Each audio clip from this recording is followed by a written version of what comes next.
Dr. Zimmerman, Dr. Zimmerman, yes, I have a question for you regarding the HIT loans.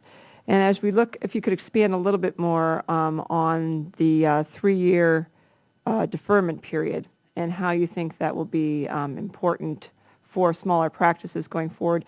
And if you have any thoughts or evidence on what you think will be the financial return when you implement that and how you can use that then, of course, to repay the loan. I mean, do you think there'll be that savings that's going to be necessary with this 3-year deferment to be able to then repay the loans?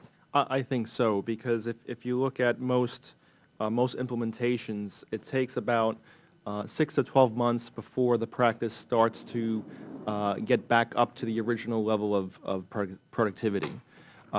So if you figure in a year of that decreased productivity getting back to baseline, and then beyond that starting to generate more revenue, whether it be through cost savings and decreased cost of transcription, ability to see more patients per day, increase efficiencies in the office, decrease staff costs. By that point, by the 2nd and 3rd year, you're starting to generate more income, which would be able to start to pay off the cost of the loan. So for that 3-year period, to have a free, a no-cost source of capital where you're not paying interest, I think that would be very beneficial for the practice. So the 3-year time period you think is adequate? I think so. In terms of being able to get the returns that you need? Yes. Okay, thank you. Mr.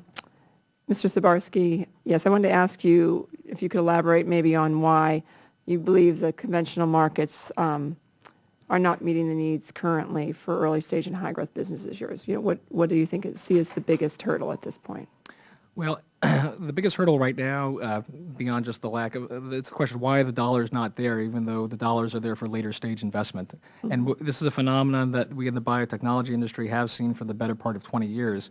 We've also seen it, frankly, with pharmaceutical companies who would prefer to pay more for later stage products that have less risk. So on the curve of risk and return, at least the pharma companies have decided to pay more for less risk. I think the challenge right now, as I interface with venture capitals, and there's a panel coming up next, is the venture capitalists that I talk to seem to want to have the same type of return, but they're less willing to take the risk.